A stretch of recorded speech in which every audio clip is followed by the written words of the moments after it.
Hello everybody, it's Eric from Trimmed and Burning, and today we're on our final episode of the Ancient View of the Bible and what's going on today and why our world is the way it is.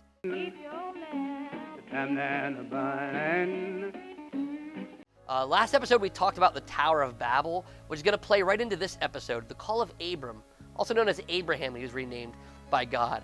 And this takes place in Genesis 12, the chapter right after the Tower of Babel, and it's no accident.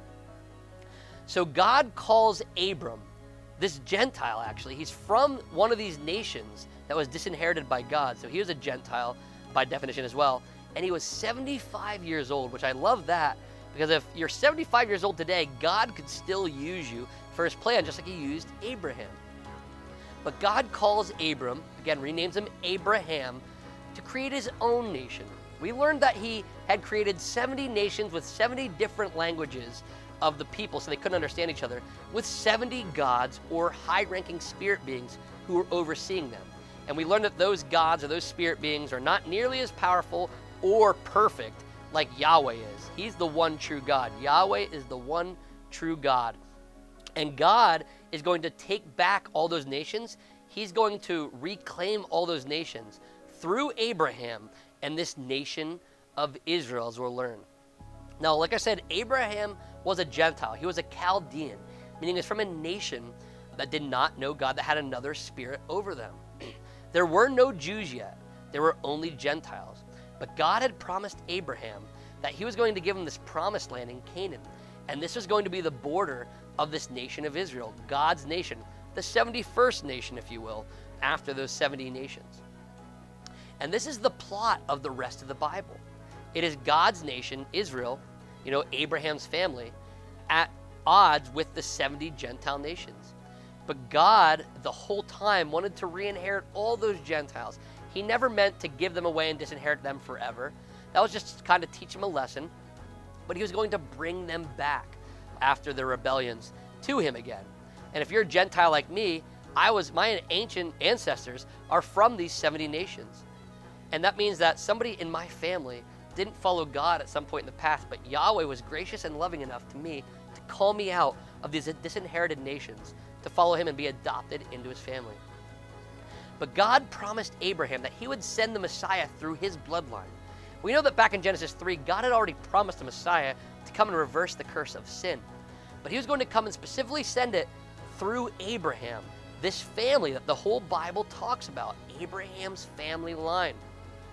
But really, they're no more special than you and I, other than they were called by God for this reason. But God was promising to send the Messiah through Abraham's line. And this is why you see the Jews constantly being attacked throughout the Bible and even throughout history. Because God chose this nation, chose Abraham to create this nation to save all the other nations and to call them back. And the story continues on with Abraham, and then he has his son Isaac, the promised son, which we see reenact the story of Jesus Christ, where Abraham was going to sacrifice his son, just like the Father sacrificed the Son, Jesus Christ, for you and I. Then Isaac had a son named Jacob, and Jacob was renamed Israel after a wrestling match with God. And it's called the nation of Israel even today. But the reason it's called Israel and not the nation of Abraham is because Jacob, or Israel, and his family went into Egypt as a family, but they came out in the Exodus as a nation. This is why Moses was given the commandments and the law. It was a governance system for this nation that was God's nation of Israel and what they were to follow. And this is Jesus' family line. Jesus comes from this exact family line because it was part of the promise. But Jesus didn't come just to save the Jews. He also came to save the Gentiles. And that was the great mystery revealed in the New Testament. God did not give up on these 70 nations. He always loved them. They were truly his sons and daughters that he created. He was always trying to call them back. Some heeded the call, and some didn't. But today it doesn't matter if you're from Israel, if you're a Jew by blood, or if you're a Gentile. Jesus came to die for your sins. And he reigns today at the right hand of God as the current king and the king forever over the entire world. And that's what the whole Bible is about. This one family line that God chose, Abraham. The rest of the Bible talks about this and his plan to save the world through this family. And we learn throughout the Bible, this family's not perfect. They're just like you or I. They are sinners. They are fallen. Jesus Christ is the only perfect person in this entire world, and it's because he was God, and God is perfect by nature. But God called this nation, and called Abraham to create this nation, just like he called you and I to himself, to be a child of God.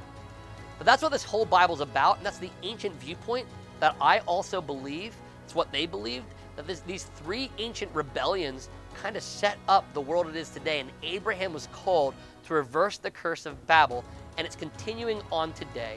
These gods of the nations still rule over all the other nations other than Israel, but God is still calling the Gentiles to himself of what he did 2,000 years ago on a cross. And thank you again for watching on this ancient view of the Bible.